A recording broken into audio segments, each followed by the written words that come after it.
Hello, everyone, and welcome to The Art of Pivoting Your Life. I'm Michelle Carboni, and I'm a clinical hypnotherapist. I practice RTT and also intuitive coach and mindfulness teacher, among other things. And on our show, we've pivoted to being just on YouTube now. So thank you so much for joining us today. And today, my guest is Elizabeth, and we're going to get into some good stuff, might do some processes, I think. So that'll be fun for you guys to get to hear and maybe gain some knowledge from. And so let's get into it. So, Elizabeth, thank you so much for being here. Yeah, thank you for having me. Of course. And so today, I think we're going to talk about anxiety.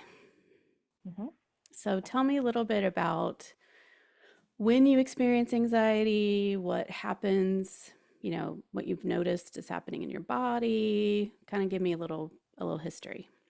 Okay.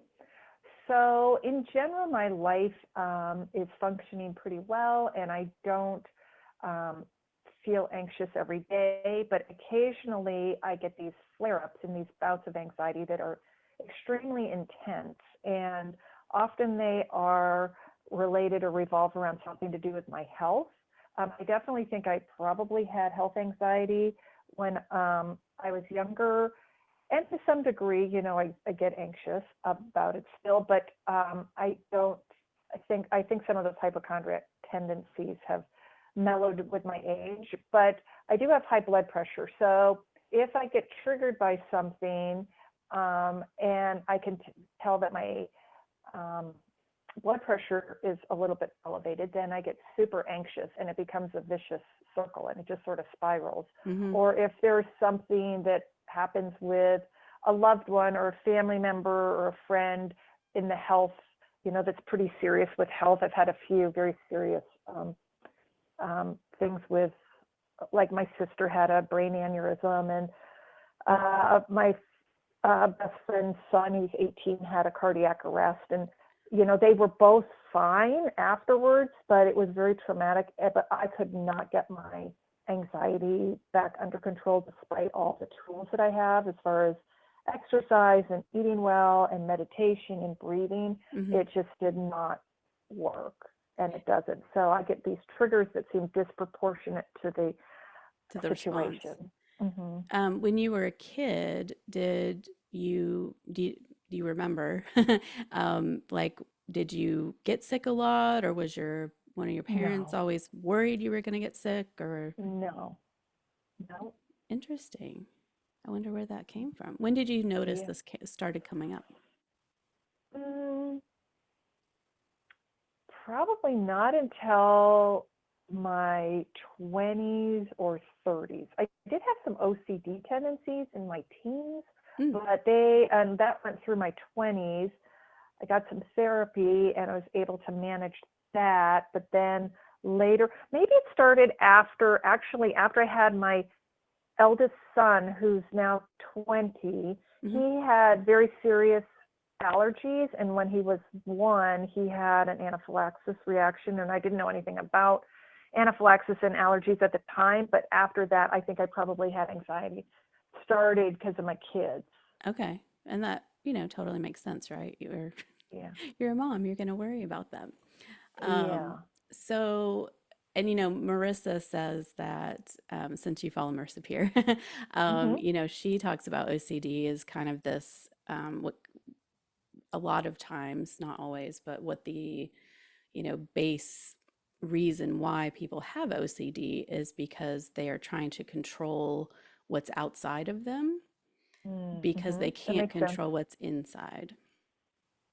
Yeah, that makes sense. Does I that definitely resonate? felt like there was a sense of control because I had this overwhelming feeling that something bad was going to happen. I Mm, don't know. It was very ambiguous and amorphous, but it was this feeling of something bad was going to happen if I didn't flick a light switch 7 times mm-hmm. or, do these other things that Yeah, were these what, rituals, right? Like, right, yeah, yeah. yeah. So yeah, probably I'm guessing what may have happened is that once you got the OCD kind of, when you went to therapy and you kind of got that figured out, that the anxiety then kind of was that next thing to come up. Right. And because sometimes we have layers to what's going on with us. So it's like if Hmm. the OCD might have been so strong that you didn't even notice that you were having anxiety also. Uh-huh. Okay. And then when you kind of got that figured out, then it was like the anxiety was like, oh, here we go. Once your son was born and had that issue, right? Like it was Uh-huh. like, okay, this is my new coping mechanism is going to be the dominant thing. Yeah. Um, so what I want to do is a little process that we do in RTT. Of course, this won't be a full thing, but it's one of the exercises that we do in RTT as well as in coaching. So basically, what this process is going to do is we're going to look for secondary gain. So, for instance, the anxiety is coming up because it's trying to protect me because Hmm. I fear success, right? Like I'm Hmm. not saying this is, this is just example. This is not what's Right. going on with you, but Right. Right. right. And so these secondary gains, excuse me, can be interesting to come up sometimes. I always find this process extremely illuminating and interesting as to what our minds have decided to do. Okay. So, Yeah. what we'll do is I'll kind of guide you through what we're going to do, but I'm going to have you repeat after me these sentences. And Okay. what do you think? Oh, and the other thing I did want to also say is sometimes our language can really help us with issues like these. And so, what Marissa always says, and so I always say to people is, don't call it my. So don't Mm. say my anxiety, my Yeah. headache, my depression, whatever, because then you're like accepting and owning it. Uh-huh. And so in your mind is like, okay, yeah, they want that. So I Right. would refer to it as the anxiety. Okay. That way it's Yeah, kind of giving you a little bit of separation, if that makes sense, mm-hmm. right? Yep. It's not part of you, it's just there. So what we're gonna do, what I want you to do is just kind of like get relaxed. If it feels comfortable, close your eyes Okay. and just breathe a little bit and kind of like just feel good in your body, feel calm. And what you'll do is pretend you can turn your eyes inward and you can find the part of yourself that's responsible for the anxiety. And some people will feel it in a different part of their body, some people won't. Um, just let me know if you think you found it. And if you don't feel anything, that's okay too. Some people don't feel I like do they. feel like where I can feel where it is in my body. Where is it at? Well, it kind of spreads. It's like a little bit in my chest, but then it also kind of trails down a little bit to my stomach and a little bit up to my throat. So it's Okay, sort of that perfect. whole area. That's very normal for anxiety to live in those areas. Um, okay, so now that you've found that part and you know kind of where it's at in your body, you are going to speak for that part. So I'm going to have you repeat after me, and then we're going to leave the end open. And you're going to allow your mind, your subconscious is just going to give you that. The very first thing that comes to mind is what that part is saying to you. And it may not make sense, and that is totally okay. And then you'll just keep repeating after me, and we're going to just have this conversation with this part of yourself. Okay. So we're going to start with I'm the part of Elizabeth I'm the part of Elizabeth that's causing her to feel anxiety. that's causing her to feel anxiety. And now that I can speak, I want to tell you And now that I can speak, I want to tell you the role in doing this for Elizabeth is, the role in doing this for Elizabeth is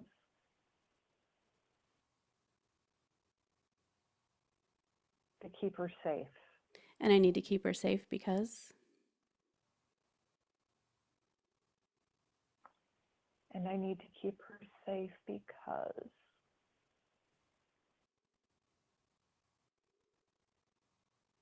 I don't know. okay, that's all right. I'm the part of Elizabeth I'm the part of Elizabeth who is trying to keep her safe with anxiety. who is trying to keep her safe with anxiety. And now that I can speak, I want to tell you And now that I can speak, I want to tell you My function in Elizabeth's life is, my function in Elizabeth's life is,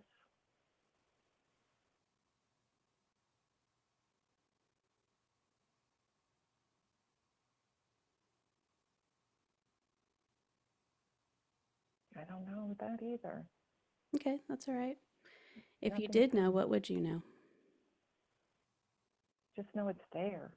Okay, let's try another one. I'm the part of Elizabeth I'm the part of Elizabeth responsible for her feeling anxiety. responsible for her feeling anxiety. And now that I can speak, I want to tell you And now that I can speak, I want to tell you my only intention in Elizabeth's life is, my only intention in Elizabeth's life is,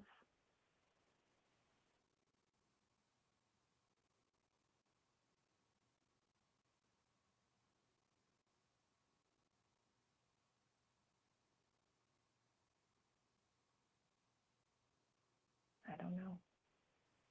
yeah, I feel like there's a block there. Yeah, I It don't doesn't it know. I doesn't want to don't, talk it to. just, no, I don't. I mean, I just feel it. I Mm-hmm. just feel where it's living, Yeah, and it wants to but I, protect you.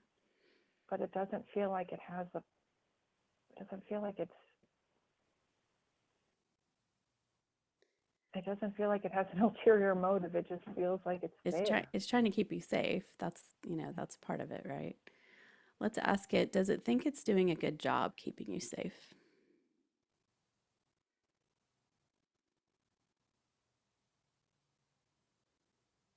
I don't know. I guess I don't see it as like something like I don't personify it, I guess. Well, I mean, it's just this, it's what it is it's a collection of thoughts. Think of it as that. That's what these parts really are. Hmm. And you can also think of it as like if you've seen Inside Out, you can think of it as those little parts that take over the control panel. Hmm. So it has things going on and a reason it's there. And it's told us the reason it's there is to protect you, to keep you safe. Hmm. But is it actually think it's doing a good job? So just allow yourself to play the game. Just pretend. No, yeah, I'm just like I'm just really trying to relax into that Yeah, feeling and feel the anxiety and just trying to be open to, to letting it talk. yeah, I'm Yeah. trying. Well, and try not to try. Just be Okay. and breathe. And the first thing that comes in, it may sound stupid. Hmm. Maybe it'll say trash can. Who cares? Like we'll figure out what it means, right?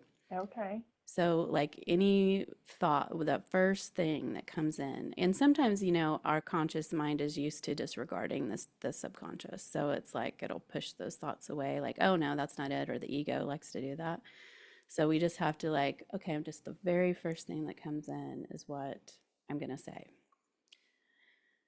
So let's ask this part. So I'm the part of Elizabeth I'm the part of Elizabeth that's giving her anxiety,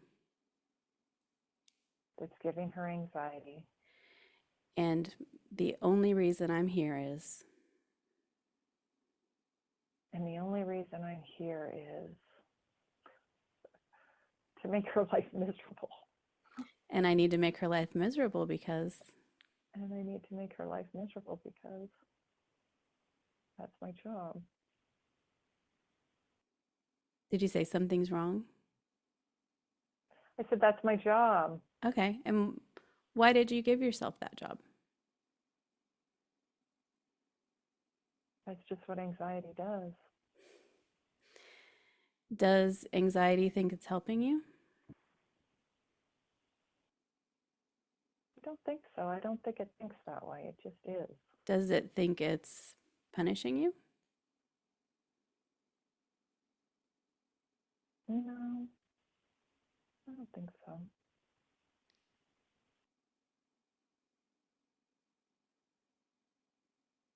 Does it think it's keeping you safe?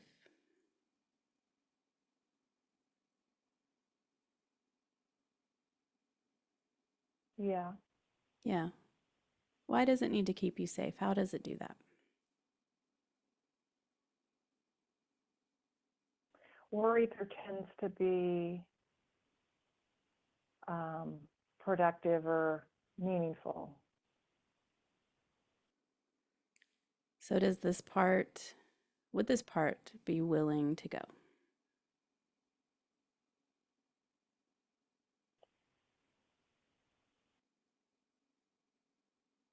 I am willing to let it go. Is it I willing to don't know. leave? I don't know. Just It's feel so into used to that. being Feel there. it. If you feel into your solar plexus, Hmm. say, I'm ready for you to leave. Will you I'm go? ready. I'm ready for you to leave. Will you go? Do you feel your solar plexus feel like it opens or closes? Closes. Okay, so it's telling us no. Awesome. So let's try negotiating with it a little bit. What I want you to do is explain to this part, talk to it out loud, tell it, hey, thanks for being here. I'm ready Thanks. for you to go, and tell it in your own words and like go into why you don't need it anymore.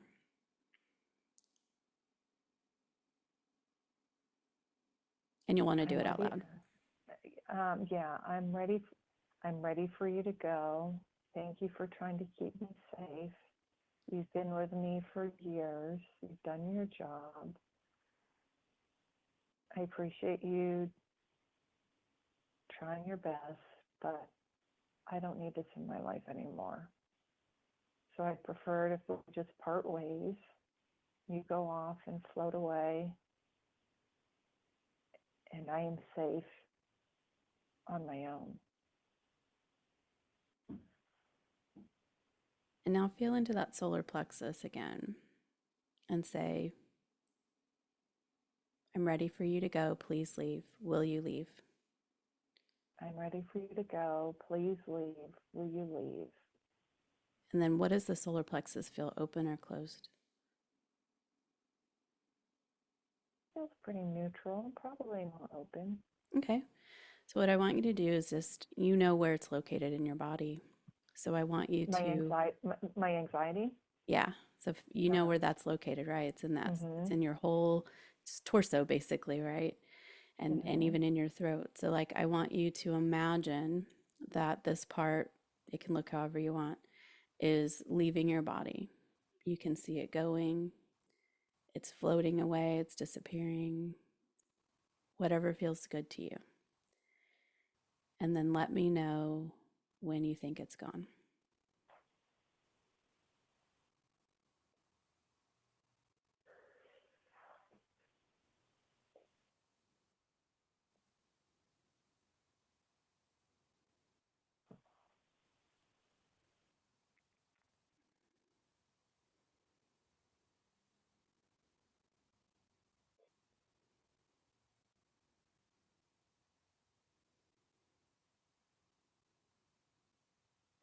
I think for the most part it's gone now. Okay, perfect. Now, what I want you to do is imagine there is a beautiful light, any color, coming in from about 400 feet above your head.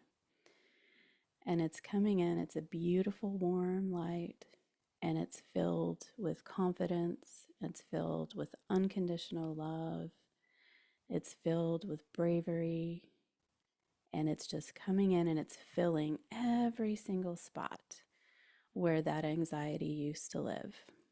And it's just filling you, filling you, filling you. Every single little tiny speck of place where that anxiety lived, this light is now filling it. Unconditional love, confidence, bravery, all the things that you want to feel. It's making you feel that right now. And it's filled to the brim with unconditional love. And let me know when you think that light is done.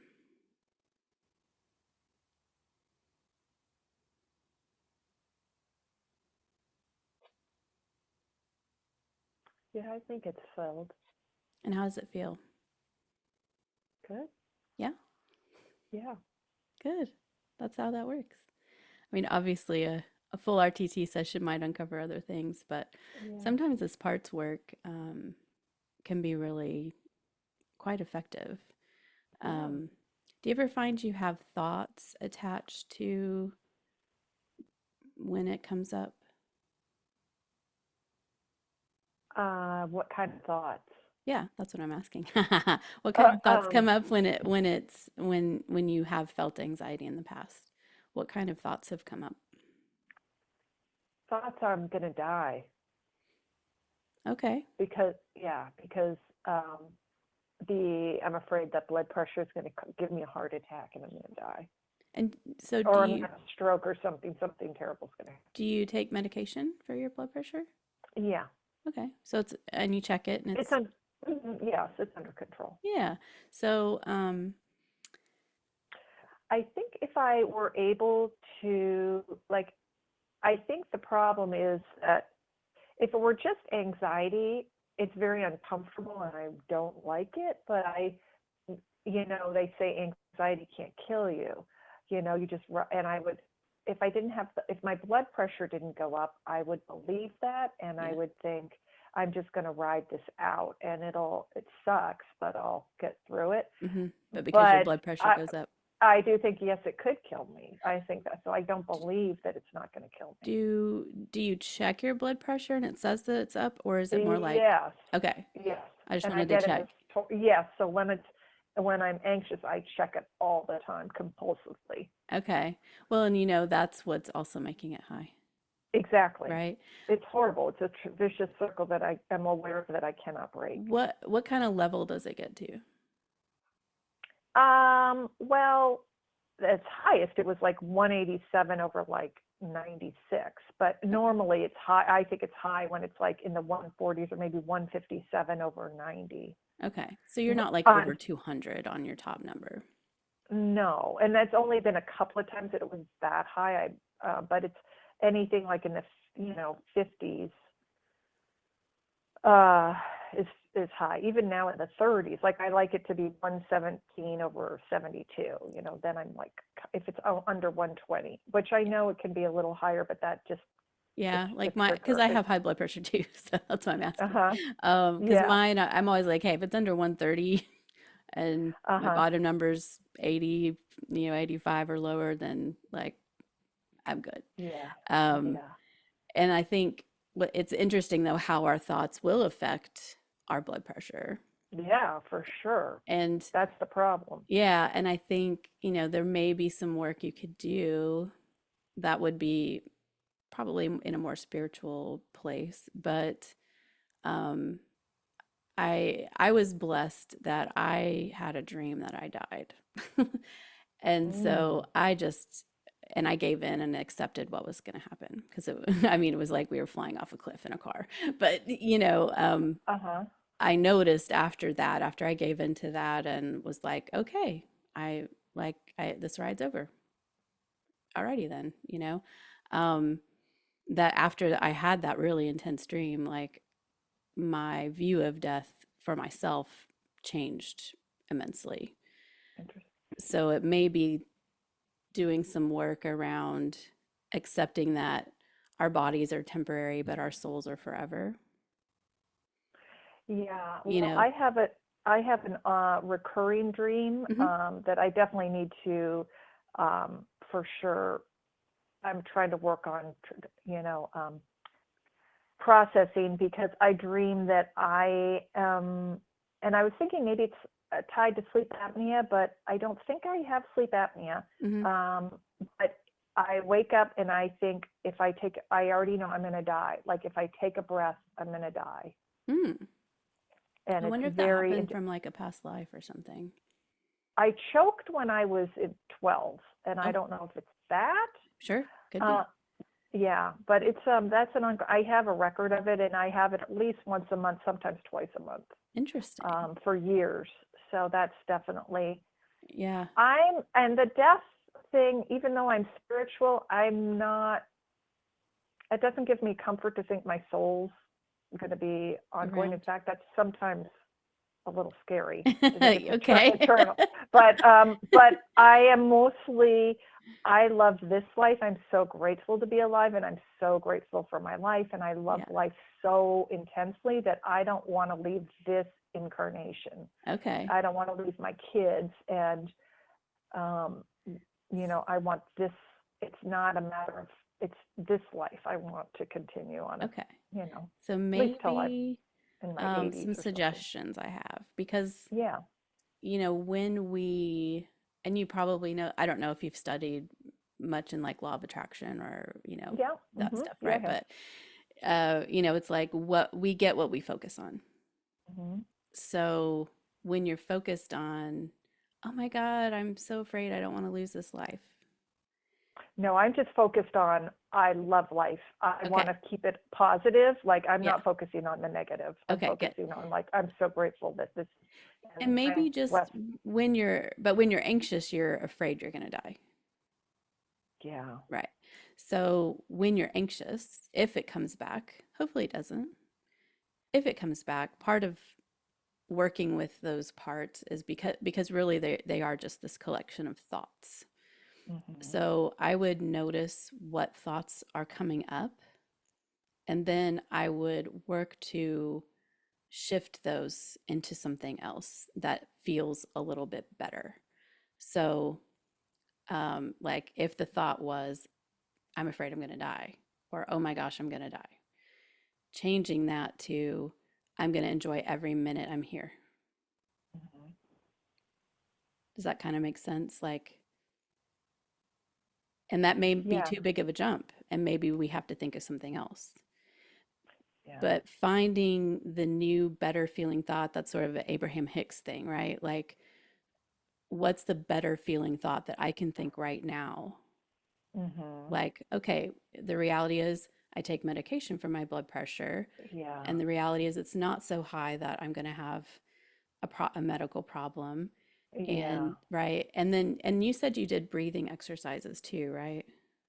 Yeah, the thing that's helped, actually, I found that it's most helped me most recently is think, I am not going to die over this. Like, Right. whatever it is, it's got me in such a twist. Yeah. And like, I'm like, I am not going to die because I'm worried about being late. I am not going to do that. And Yeah. I almost like tell myself, like, this is ridiculous. I am not going to get myself so worked up that Yeah. I'm going to end up dying over something so trivial like this.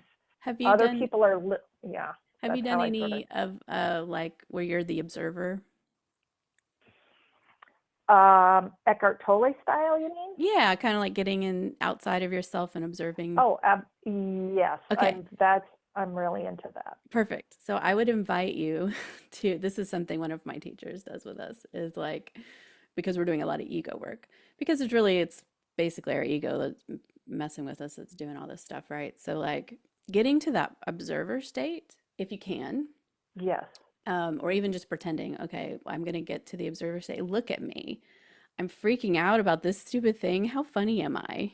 And kind of hmm like laughing at yourself, Yeah. hmm can kind of change that momentum that you had Yeah. got into, and shift you out of it a little bit more. And Yeah, that makes sense. yeah, and so because but really working with your thoughts is really really something that when you get into the habit of it, and that's the thing, it's like, we've been doing something a certain way for a long time, and our brain has a neural pathway that's doing that. So we have to be gentle with ourselves and understand like that default way of being is going to get activated, but then we need to we're training it to go to do something else. Yeah, I've been reading Michael Singer. I'm familiar with his work, but reading his book again, The Untethered Soul. And Hmm. um, that's what he talks about, stepping back and just in our awareness, connecting to the awareness of stepping back from the situation and detaching from like the thoughts that are coming up. Hmm. So I practice doing that, daily. I've been practicing that. And when it's not my anxiety, it's kind of like fun to think, oh my gosh, I'm getting all upset about something, and then realizing then becoming that observer and recognizing that those are the thoughts, and then detaching a bit and stepping back and away from those thoughts, Mm-hmm. and then they sort of dissipate. Mm-hmm. So I'm hoping that by practicing that regularly, Yeah. when I get another bout of anxiety, it will be easier to put that into practice Or for the even assume I'm anxiety. not getting another bout of anxiety because Okay, we because you disappeared that cleared part. it. Okay, you cleared it. And then Yeah. remember how you felt when you brought that light in Hmm. and what it gave you. Yeah. And use that light. It's available all the time, Yeah. Thank you. Hmm. right? Like, and we forget that. We forget what's available to us because we get in these default modes of being, and that's because we're human and that's what we do. And so like we have to be gentle with ourselves and give ourselves compassion and love and also like go, oh my God, look at my silly little human self is just freaking out over nothing, and Right. make, kind of gently make fun of ourselves like, oh, look at that little like Marissa always says, like, call yourself something that isn't a real thing. So like, oh, silly Billy, or whatever. She's like, don't call yourselves, bitch or something. But like, Uh-huh. oh, look at that silly goose, and just make it kind of playful and like, oh yeah, look at me. Oh, how funny. I'm just, I'm freaked out that I got an order from the to-go place and it's wrong. And Uh-huh. I'm crying about it. And I'm telling you this Right. story because that's actually happened to me. And I was literally crying because they got my Yeah. food wrong again. And, Oh gosh. and I couldn't go back and get another one and I was hungry and I'm like, and the whole freaking world is falling apart because my order is wrong. Mhm.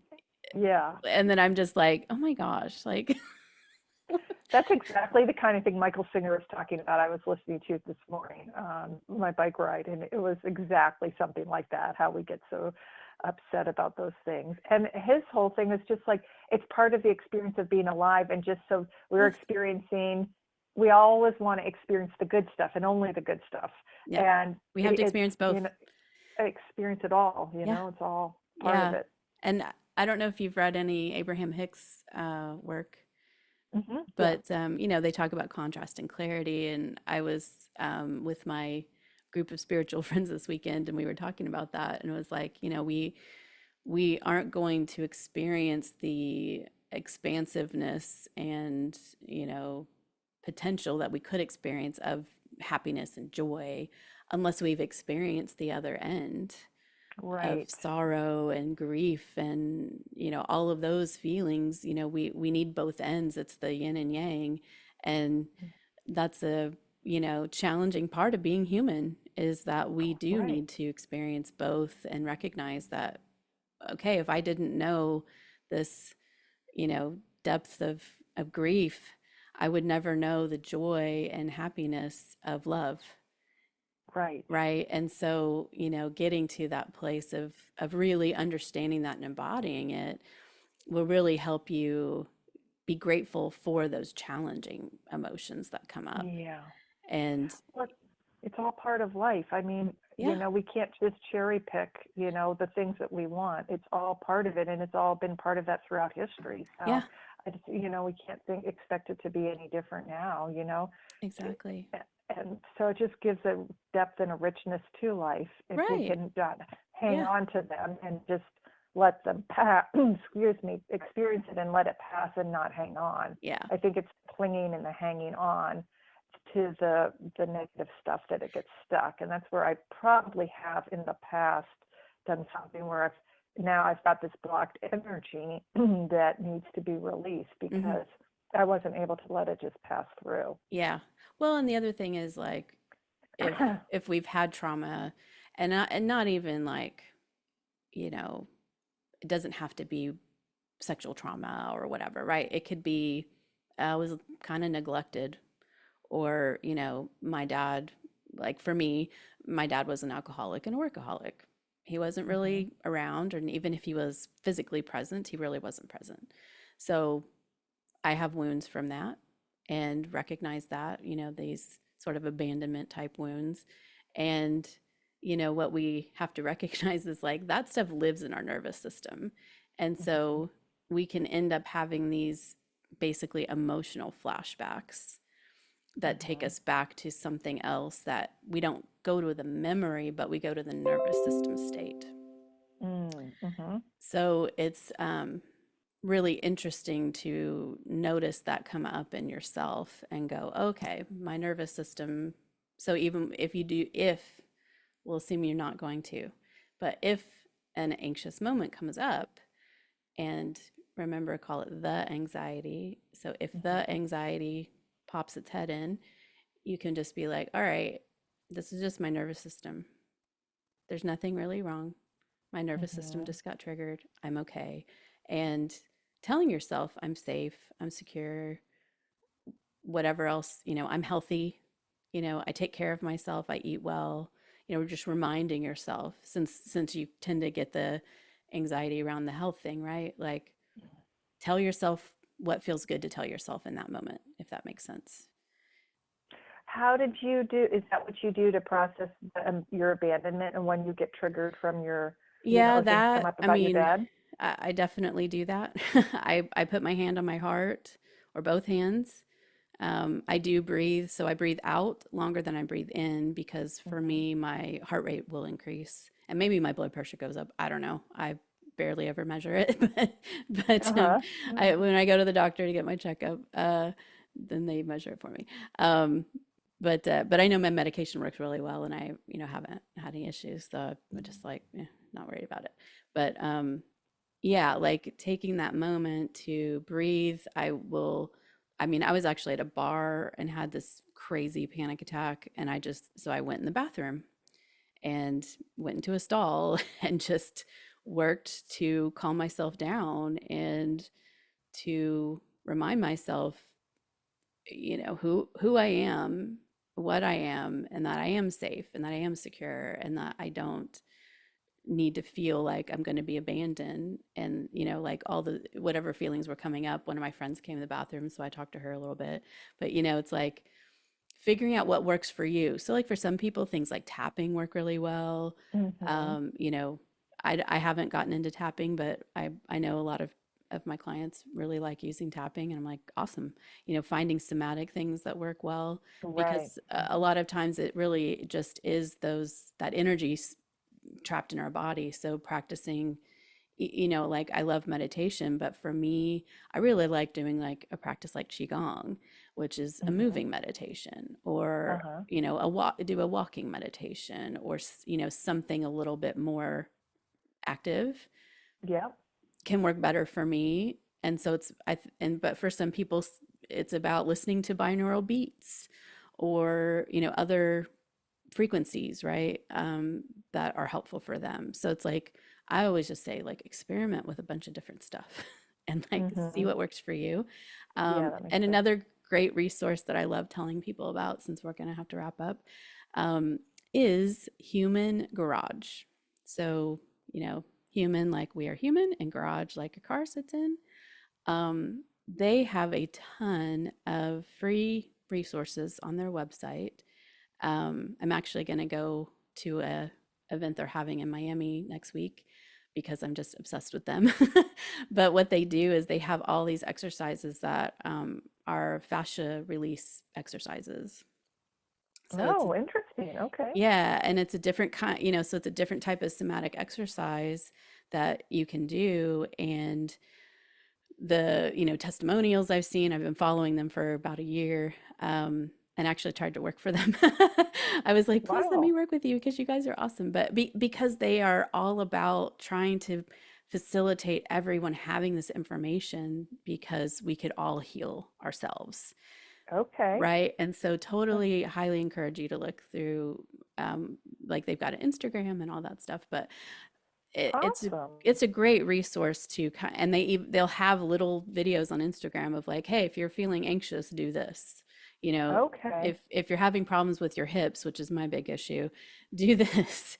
And it's pretty amazing how much better you can feel after you Wow. do those movements in your body, and release those fascia, because our fascia is holding those emotions. And Okay. you could have things that, even though you've done the healing work, when you were younger from, your childhood things, it can be that it's still the energy of it is still living in your body and just Uh-huh. needs to be moved out. Like it's not What? affecting your mind so much as it was, right? But it can still be in your body and can manifest in different ways.